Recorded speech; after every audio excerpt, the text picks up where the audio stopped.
વહાલા વિદ્યાર્થી મિત્રો, આજે આપણે આ વિડિયો લેક્ચરની અંદર તમારું હિન્દી વિષયનું સેમ બીજામાં પાઠ નંબર 1 છે બેટી જે કાવ્ય છે એનું સંપૂર્ણ એટલે સંપૂર્ણ અભ્યાસ અને સ્વાધ્યાય આપણે આ વિડિયો લેક્ચરમાં જોવાના છીએ. સાથે સાથે એક વાત કરી દઈએ કે જો તમારે આ સ્વાધ્યાય સોલ્યુશનની PDF જોઈતી હોય તો એમના માટે નીચે ડિસ્ક્રિપ્શન બોક્સમાં લિંક આપેલી છે અને અન્ય પાઠના સ્વાધ્યાય સોલ્યુશન માટે પણ લિંક આપેલી છે. तो चलो अभ्यास की बात करिए तो प्रश्न नंबर 1 है इस काव्य का आरोह आरोह युक्त समूह गान कीजिए. तो कक्षा के सभी छात्र इस काव्य को 2-3 बार ध्यान से पढ़ ले फिर वे लय के अनुसार काव्य का गायन करें. प्रश्न बीजो है निम्नलिखित प्रश्नों के मौखिक उत्तर दीजिए. जेमा पहलू आत्मनिर्भर बनने के लिए आप क्या करोगे. तो आत्मनिर्भर बनने के लिए हम पढ़ाई करेंगे, हम अपनी योग्यता के अनुसार कोई काम करेंगे. हमारा काम भले छोटा हो परंतु हम उसमें सफल होने की पूरी कोशिश करेंगे. बीजू छे बेटी पढ़ लिख कर क्या करेगी. तो बेटी पढ़ लिख कर और मेहनत कर अपने पैरों पर खड़ी होगी. वह सारी दुनिया को देखेगी और समझेगी. इस तरह बेटी आगे बढ़ेगी और दुनिया को दिखा देगी कि वह किसी भी बात में किसी से कम नहीं है. प्रश्न तीजो है बेटी की तरह आप किसी का सहारा बनने के लिए क्या क्या करोगे. तो बेटी की तरह मैं किसी का सहारा बनने के लिए पहले स्वयं को सहारा देने लायक बनाऊंगा. मैं खूब पढ़ूंगा और फिर धन कमाऊंगा. धन से मैं दूसरों की मदद करूंगा. मैं गरीब विद्यार्थियों की पढ़ाई लिखाई में पूरी मदद करूंगा. लाचार मरीजों के इलाज का प्रबंध करूंगा. बेरोजगारों को कोई न कोई काम दिलवाऊंगा. इस तरह दूसरों को सहारा देने की मैं पूरी कोशिश करूंगा. चौथू बड़े होकर आप क्या बनना चाहते हैं और क्यों. तो बड़ा होकर मैं अपंगों का डॉक्टर बनना चाहता हूँ.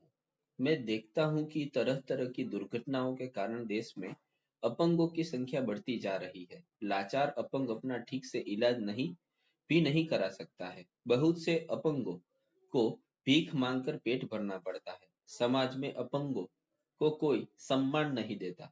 वे बेचारे आंसुओं से फूट पीट कर जीते हैं. मेरा प्रयत्न होगा कि अपंगों की अपंगता मिट जाए और वे भी अपने बल पर जी सके. पांचमो है आप जीवन में क्या करना चाहते हैं. तो मैं जीवन में समाज और देश की सेवा करना चाहता हूँ. मैं देश को बुरे व्यसनों से छुटकारा दिलाऊंगा. जाति पाति का भेद मिटाकर सबको समता का पाठ पढ़ाऊंगा. देश में बढ़ रही बेईमानी और भ्रष्टाचार मिटाऊंगा. मैं एक आदर्श समाज का निर्माण करना चाहता हूँ. मैं अपने देश की जनता को सुखी बनाना चाहता हूँ. प्रश्न 3 है बॉक्स में दिए गए शब्दों के अर्थ शब्दकोश में से ढूंढकर उन्हें शब्दकोश के क्रम में पत्तियों पे लिखिए.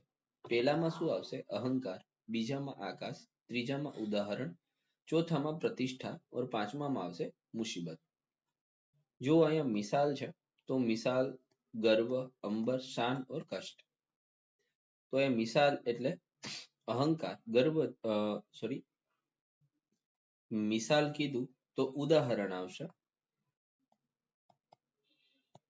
ગર્વ તો ગર્વમાં શું આવશે અહંકાર. अंबर तो आकाश, शान तो प्रतिष्ठा और कष्ट तो मुसीबत. प्रश्न नंबर 4 से निम्नलिखित शब्दों को उदाहरण के अनुसार उचित क्रम में रखकर अर्थपूर्ण वाक्य बनाइए. तो पहलू वाक्य है पेड़ भारत का कीम है. तो एमा जवाब आवશે नीम मूलतः भारत की धरती का पेड़ है. दांतों के लिए नीम की दातुन श्रेष्ठ होती है. दिया जलाकर आंगन में रख दिया. हमें खाने में अधीरता नहीं दिखानी चाहिए. हमारे व्यवहार में विनम्रता भी होनी चाहिए. હવે છે મિત્રો સ્વાધ્યાય. તો સ્વાધ્યાય માટે પ્રશ્ન પહેલો निम्नलिखित प्रश्नों के उत्तर लिखिए. જેમાં પહેલું बेटी सहारा बनने के लिए क्या क्या करेगी. तो बेटी सहारा बनने के लिए पढ़ लिख कर आगे बढ़ेगी. वह अपने पैरों पर खड़ी होगी. इस तरह सहारा बनने के पहले बेटी अपने को सहारा देने लायक बनाएगी.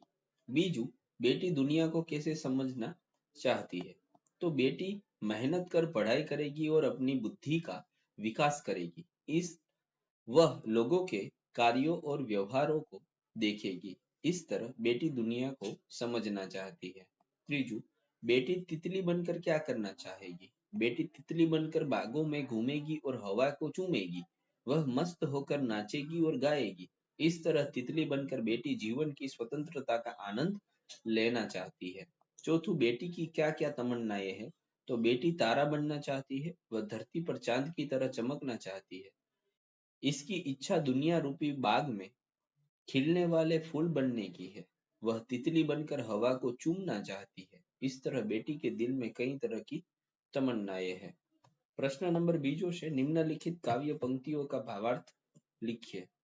तो जो गगन पे चमके चांद में धरती पे चमकूंगी, धरती पर चमकूंगी मैं उजियारा करूंगी। तो એનો ભાવાર્થ છે जिस तरह आकाश में चांद चमकता है उसी तरह मैं धरती पर चमकूंगी और चारों ओर अपना प्रकाश फैलाऊंगी, चारों ओर मेरा यश फैलाऊंगी।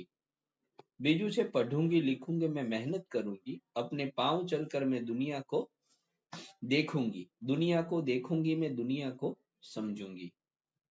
એટલે કે હું पढ़ाई करीश એટલે કે मैं पढ़ूंगी लिखूंगी और मेहनत कर आगे बढ़ूंगी, मैं आत्मनिर्भर बनूंगी, पढ़ लिख कर मैं दुनिया को व्यवहारों को देखूंगी और समझूंगी। प्रश्न 3 उदाहरण के अनुसार विलोम शब्द का प्रयोग कीजिए। विलोम मतलब કે વિરોધાર્થી શબ્દની વાત છે। તો सफल तो થશે असफल वाक्यમાં प्रयोग करવો હોય तो तेनसिंग एवरेस्ट पर पहुंचने में सफल हुए। कई बार मेहनत करने पर भी आदमी असफल होता है। ત્યાર પછી જુઓ અહીંયા આકાશ, ઉજિયારા, ઈધર, ભલાઈ और પાના। પહેલું છે આકાશ, તો એમનું વિરુદ્ધાર્થી થશે ધરતી। વાક્ય પ્રયોગ જોઈએ તો देखते ही देखते विमान आकाश में पहुंच गया, यात्री सुरक्षित रूप से धरती पर उतर आए। ત્યાર પછી ઉજિયારા તો થશે અંધિયારા। એમનો વાક્ય પ્રયોગ કરીએ તો सुबह उजियारा होते ही हम काम में लग गए, शाम को अंधियारा होते ही हम घर लौट आए। ત્રીજું છે इधर तो उधर। वाक्य प्रयोग થશે आप इधर बैठिए, मैं उधर बैठता हूँ अथवा तो वे उधर बैठेंगे। चौथुं છે भलाई तो बुराई। वाक्य થશે संत सबके साथ भलाई करते हैं, दुष्टों को दूसरों की बुराई करने में मजा आता है। पांचवुं છે पाना तो खोना। वाक्य प्रयोग થશે सफलता पाना सबको अच्छा लगता है, कभी कभी जो अच्छा लगता है उसी को खोना पड़ता है। प्रश्न चौथो છે उदाहरण के अनुसार वचन परिवर्तन करके वाक्यों में प्रयोग कीजिए। तो जो घोड़ा एक वचन है तो घोड़े बहुवचन है। घोड़ा दौड़ रहा है, घोड़े दौड़ रहे हैं। એમાં પહેલું मैं तो એનું થશે हम, मैं पढ़ रहा हूँ तो हम पढ़ रहे हैं। बच्चे तो बच्चा, बच्चे खेल रहे हैं तो बच्चा खेल रहा है। खिलौना तो खिलौने, खिलौना सुंदर है तो खिलौने सुंदर है। खेत तो એમનું वचन परिवर्तन એ ખેત જ થશે। ખેત હરા ભરા है तो खेत हरे भरे है। પણ પાછળના જે સેન્ટેન્સ છે તે બદલી જશે। તો મિત્રો આ હતું સંપૂર્ણ એટલે સંપૂર્ણ સ્વાધ્યાય અને અભ્યાસનું સોલ્યુશન। ફરી મળીશું આવા જ એક સ્વાધ્યાય અને અભ્યાસના સોલ્યુશન સાથે।